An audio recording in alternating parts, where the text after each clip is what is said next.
भारत विश्व की सबसे प्राचीन सभ्यता, जहां हर रंग, हर सुर, हर धड़कन में बसती है संस्कृति, जहां हर राग में इतिहास गूंजता है, हर नृत्य में दर्शन झलकता है और विरासत हमारे जीवन का हिस्सा बन जाती है। IGNCA पेश करता है संस्कृति यात्रा, भारत की मूर्त और अमूर्त धरोहरों का अद्भुत सफर।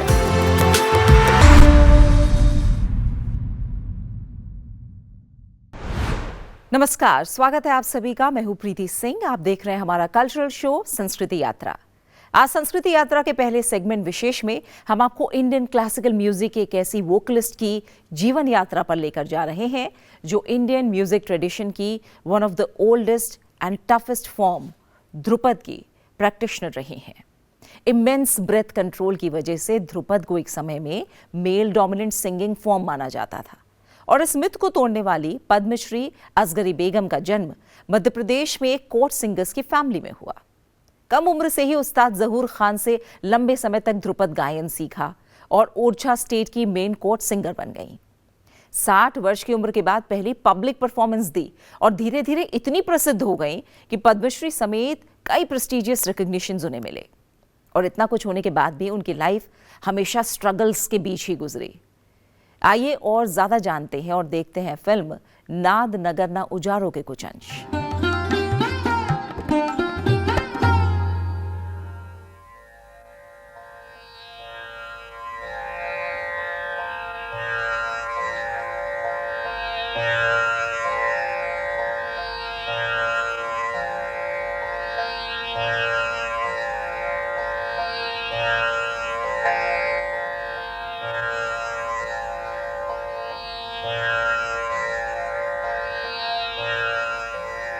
सरस्वती की अनिंद्य पुत्री, एक अनमोल रागिनी, समय के फलक पर खींची अमरनाद रेख, मानवता की उच्चतम परिभाषाओं की परिष्कृत व्याख्या और समय के बवंडरों को झेल झेल कर बनी अमिट संगीत तपस्विनी असगरी बेगम, भारतीय मनसा की साक्षात प्रतिमा असगरी बेगम, ध्रुपद की महान गायिका असगरी बेगम।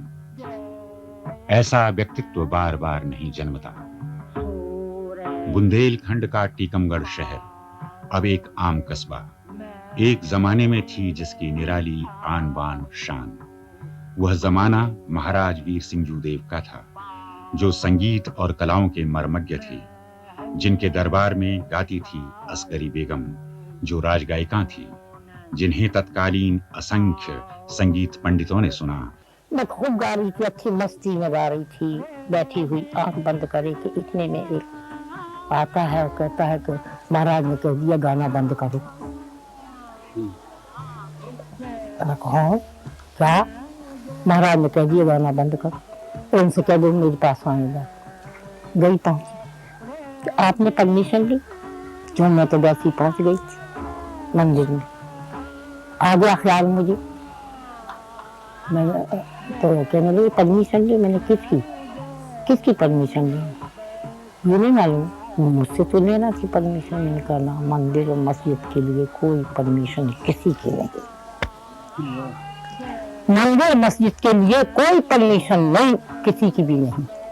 मुझे किसी लेना थी परमिशन? मेरा मन चाह आ गई मंदिर में गाने के लिए। उनके पुराने खपरेल वाले कच्चे घर को देखकर अनुमान लगाना कठिन है कि उन्होंने जिया था एक पूरा वैभव। जिस टीकमगढ़ में वे ध्रुपद का गढ़ थीं, वहीं एक अनगढ़ हकीकत की छाया की तरह रहती रहीं।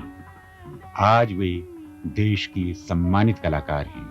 सम्मान व्यक्ति के गुणों का तो दस्तावेज होता है, पर आदमी के लिए इज्जत के साथ साथ आवास, स्वस्थ भोजन और स्वस्थ सामाजिकता भी जरूरी है, जिसका अभाव उन्होंने बरसों बरसों झेला। बचपन भी बहुत ही मुसीबत का सामना था। वो तो ये कहिए कि एक जब माँ आई है वो उधर से बिजावत से, तो एक चिरगांव वाले राव साहब थे चिरगांव के, झांसी के पास से चिरगांव। वो कक्को जो थी वो अपने गांव से भिजवा देते थे धान, गेहूँ, चने, वो गाड़ी से डलवा देती थी। उन्होंने कह दिया था कि तुम जहाँ भी रहो तुमको हम देंगे खाने के लिए।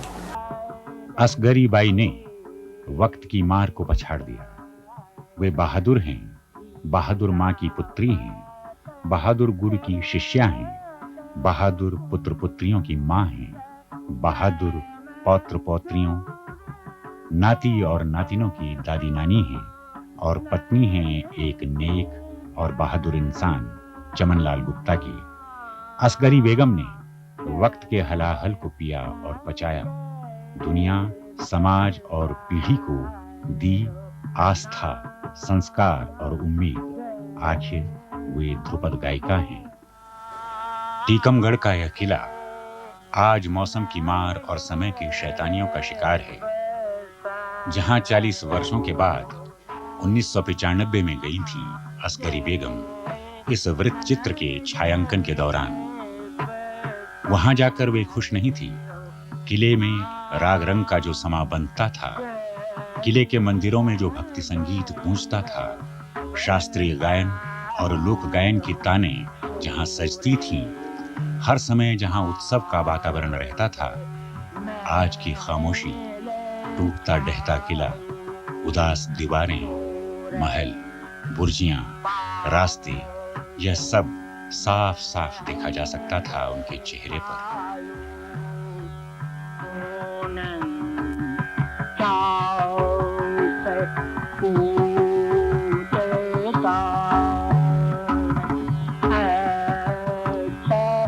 यहीं बैठते थे कभी कभी महाराजा चांदनी रात में, संगीत के महासागर में डूबते उतराते। कितनी कितनी यादें होंगी जो परेशान करती होंगी 83 वर्षीय असगरी बेगम को। तो इस तरह से टीकमगढ़ में भी एक छोटी प्रेजेंस थी गाने बजाने वालों की। उसमें उसके अंतर्गत महाराजा साहब को वक्त वक्त पे, समय समय पे, समयों पे गाने बजाने वालों को बुलाया जाता था और भजन के वक्त भजन गवाए जाते थे। और ऋतु के ऊपर, ऋतु की, जैसे कि होली है तो होली के उत्सव के ऊपर फाग के गाने गाए जाते थे। इस तरह से होता रहता था। उन्हें सब प्यार से अम्मा कहते हैं और वे भी ऐसी माँ हैं कि ममता का महानदी ही हैं। वे हमेशा बच्चों को ऐसी सीख सलाह देती हैं जो उन्हें नेक और सच्चा इंसान बनाए।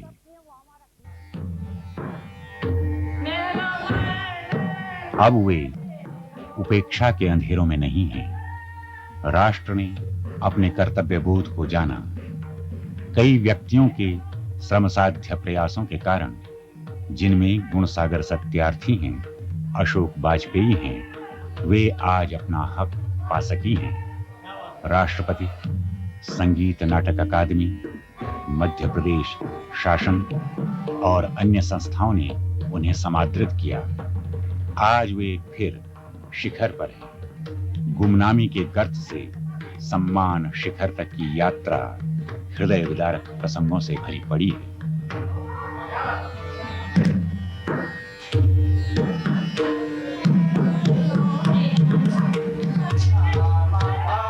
ध्रुपद मात्र संगीत की ही अमर परंपरा नहीं है, वह एक संयत, स्वस्थ, निरोग, निर्विकार, कल्मश रहित जीवन और सोच की परंपरा है।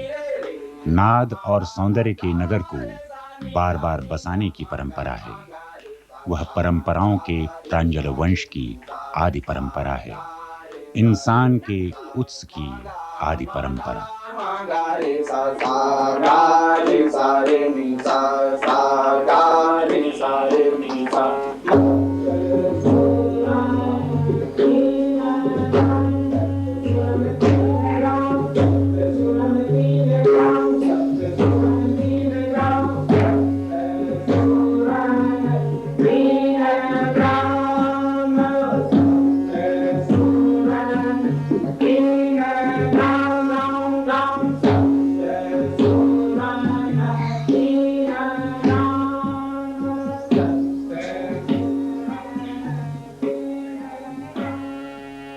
बहुत शैली है इसकी। वेद है, ख्याल रूप में है, 12 मात्रे में है, वेद जंगई है। कितनी शैली है इसकी, मगर एक शैली में आपको सुना रही हूँ, ये भजन रूप में है।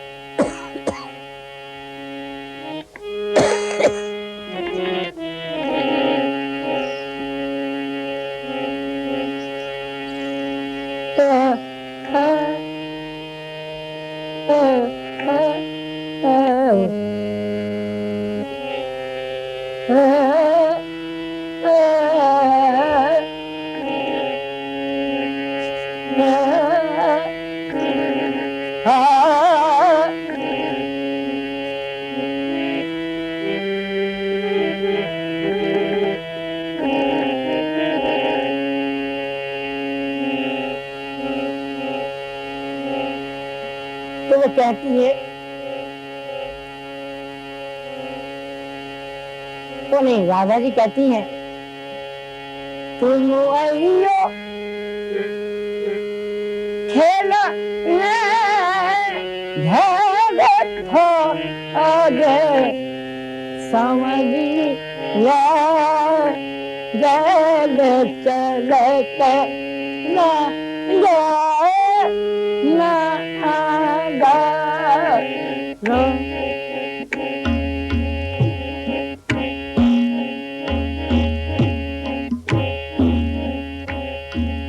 तुम आई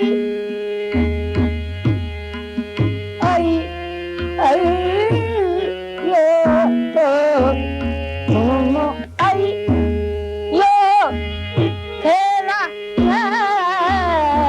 घर गे समझिया गे समझिया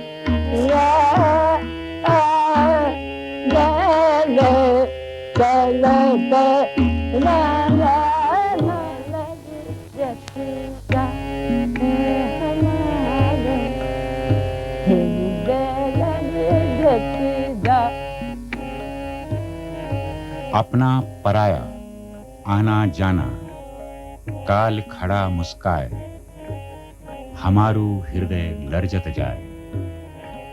काल कितना ही सक्षम हो वह नादनगर को उजाड़ नहीं सकता। नादनगर शाश्वत उजियारा है।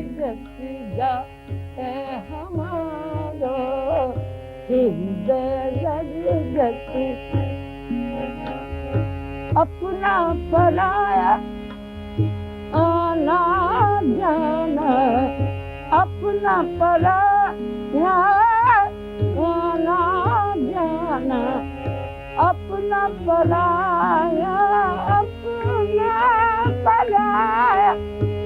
आना।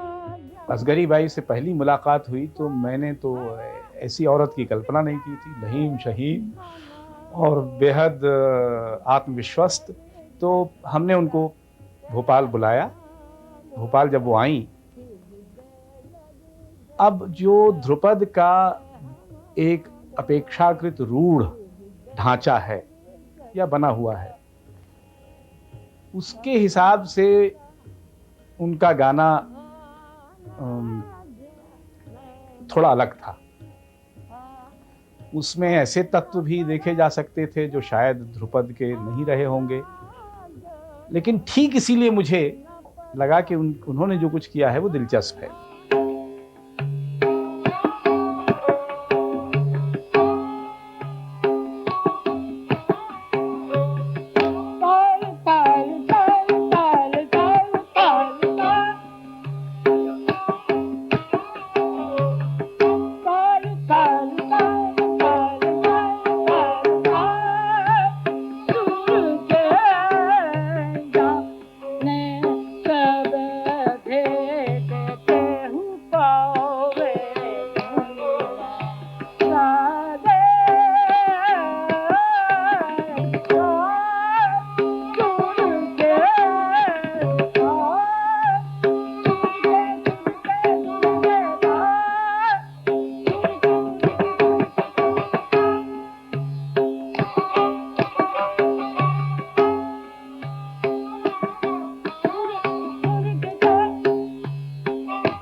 पद्मश्री असगरी बेगम की टफ लेकिन प्योरली म्यूजिकल जीवन यात्रा के कई फैक्ट्स जानने के बाद इस म्यूजिकल जर्नी को आगे बढ़ाते हैं अपने अगले सेगमेंट धरोहर की ओर, जहां बात करेंगे बनारस घराने के शहनाई ट्रेडिशन की, जो सैकड़ों वर्षों से फ्रॉम जनरेशन टू जनरेशन आज भी प्रैक्टिस में है।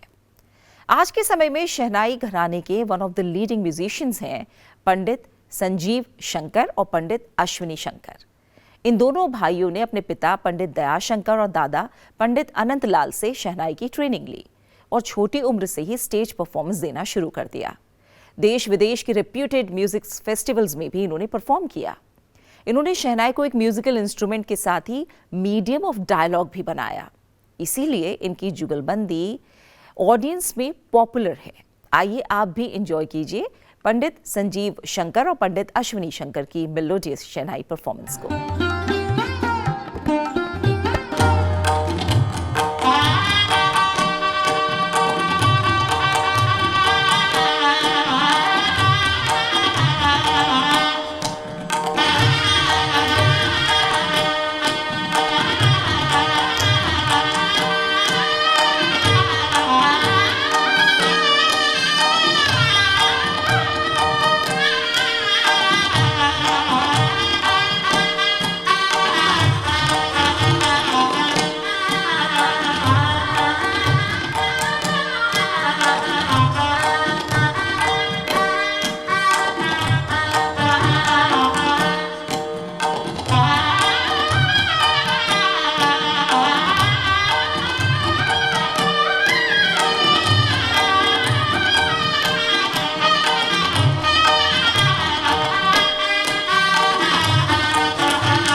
शहनाई के मधुर स्वरों के बाद अब संस्कृति यात्रा में आगे बढ़ते हैं अगले सेगमेंट माटी सुगंध की ओर। भारत सरकार का संस्कृति मंत्रालय एक मेगा प्रोजेक्ट चला रहा है, मेरा गांव मेरी धरोहर, जिसके अंतर्गत देश के गांव की कल्चरल मैपिंग की जा रही है। और इसी प्रोसेस में आज चलेंगे तेलंगाना के नलगोंडा जिले में बसे एक स्पेशल विलेज पोचमपल्ली की ओर। भूदान आंदोलन की शुरुआत 1951 में सोशल रिफॉर्मर विनोबा भावे जी ने इसी गांव से की थी। अपने सिल्क वीविंग के लिए प्रसिद्ध यहाँ की पोचमपल्ली एक कत्सारियां वर्ल्ड वाइड फेमस है। सिल्क वीवर्स का ये गांव अपनी नेचुरल ब्यूटी की वजह से तेलंगाना के टूरिस्ट मैप पर भी लीडिंग डेस्टिनेशन है। तो आइए इस गांव को और करीब से जानने के लिए चलते हैं पोचमपल्ली।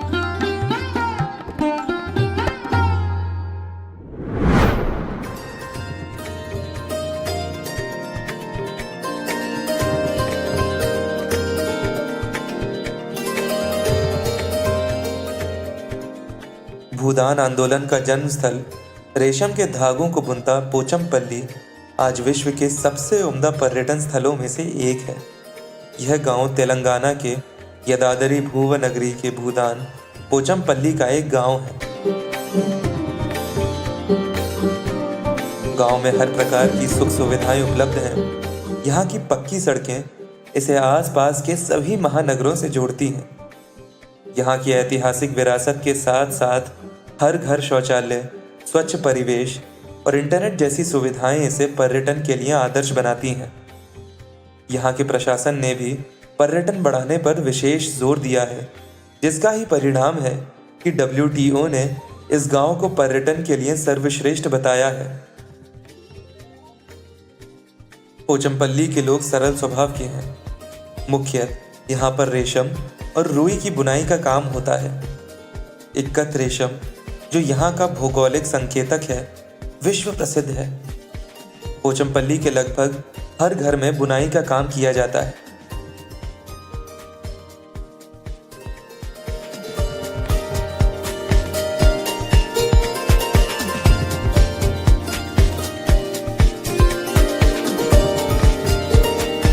कारीगर बुनाई के आधुनिक तौर तरीकों की तरफ न जाते हुए साधारण और पुरानी विधि का पालन करते हैं, जिनसे साड़ी, लुंगी, अंगवस्त्र, चादरें इत्यादि बनाई जाती हैं। साड़ियों पर मुख्यतः जानवरों, पक्षियों और फूलों की चित्रकारी की जाती है। इक्कत रेशम की साड़ियों की विशेषता है कि अगर उन्हें सही ढंग से तय किया जाए तो ये साड़ियाँ एक माचिस की डिब्बी में पूरी आ सकती हैं। इन्हीं विशेषताओं के चलते इस गांव को सिल्क सिटी ऑफ इंडिया की उपाधि दी गई है।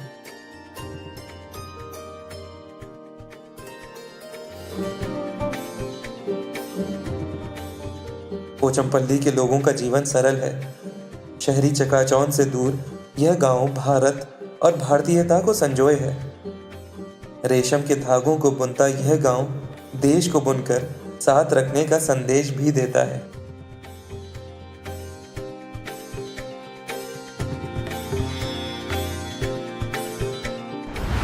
तो ये थी आज की हमारी संस्कृति यात्रा। आशा है आपको पसंद आई होगी। इस कार्यक्रम को लेकर आपके रिव्यूज हमारे लिए अवेलेबल हैं, और अगर आपके पास भी अपने गांव, एरिया या फोक ट्रेडिशन से जुड़ी कोई भी वाइटल इन्फॉर्मेशन है तो उसे हमारे साथ ज़रूर शेयर कीजिए। हमारा ईमेल आईडी है sanskriti.ignca@gmail.com। आपसे फिर होगी मुलाकात संसद टीवी पर अगले हफ्ते आज ही के दिन इसी समय संस्कृति यात्रा के अगले एपिसोड में। और जाते जाते देखिए हाल ही में हुए कुछ सांस्कृतिक आयोजनों की झलकियां। मुझे दीजिए इजाजत।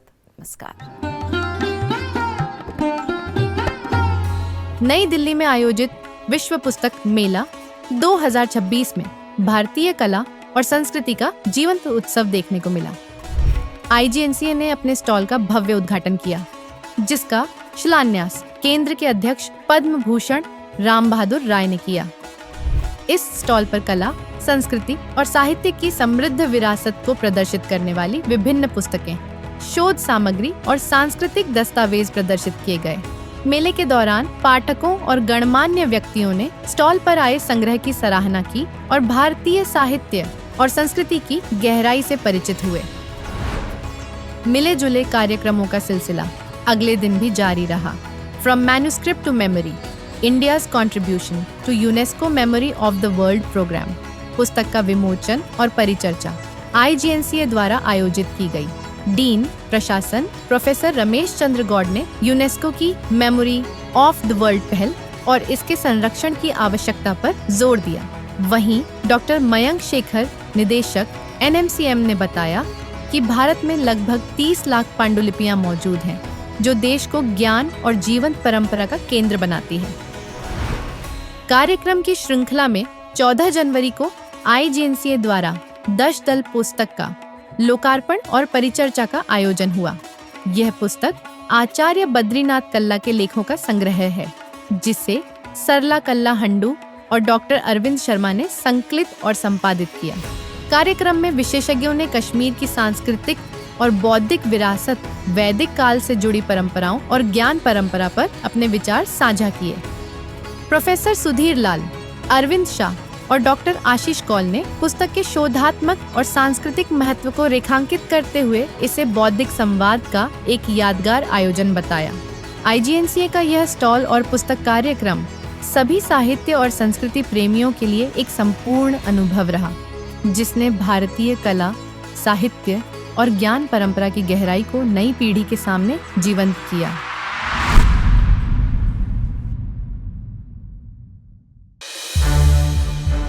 संसद टीवी के और भी प्रोग्राम्स देखने के लिए सब्सक्राइब करें हमारा YouTube चैनल और हाँ, इन्हें लाइक और शेयर करना ना भूलें।